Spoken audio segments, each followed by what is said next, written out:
एक peaceful protest में एक सरकार की क्या भूमिका होनी चाहिए, आज हम इस पर बात करने वाले हैं।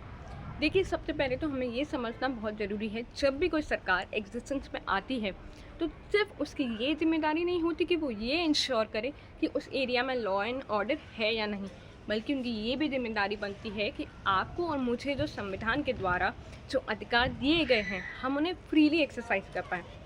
अगर मैं इसे हमारे प्रोटेस्ट से कनेक्ट करते हुए बात करूं, तो सबसे पहला इनिशिएटिव जो सरकार को लेना चाहिए था, दैट वुड बी कि जितनी जल्दी हो सके उन्हें पीसफुल कम्युनिकेशन करना चाहिए था प्रोटेस्टर्स के साथ। अगर वो समय रहते पीसफुल कम्युनिकेशन करते तो शायद चीज़ें जितनी बढ़ गई थी उतनी नहीं बढ़ती। दूसरी चीज़ जो उनको ये इंश्योर करना चाहिए था कि अगर आप फोर्स का उपयोग कर भी रहे हो, बल का प्रयोग कर भी रहे हो प्रोटेस्टर्स के ऊपर, तो वो मिनिमल फोर्स होना चाहिए। आपने लाठी चार्ज करी, आपने टीयर गैस छोड़ा, that should have been the last resort. तीसरी चीज़ जो उनको ये इंश्योर करना चाहिए था कि जितने भी प्रोटेस्टर्स वहाँ पर हैं, जितने भी आम जनता है, जितने भी पुलिस फोर्स हैं, उनकी प्रोटेक्शन को इंश्योर करना चाहिए था।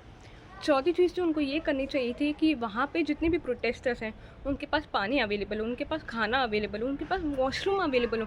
ये सारी सरकार की जिम्मेदारी है। और लास्ट चीज़ जो मुझे लगता है सरकार को करना चाहिए था कि अगर किसी पुलिस ऑफिसर ने या किसी अथॉरिटी ने ज़रूरत से ज़्यादा बल का प्रयोग किया है, तो आप उस सिचुएशन में इन्वेस्टिगेशन करिए और आप उस पुलिस ऑफिसर की एक अकाउंटेबिलिटी को भी सेट करिए।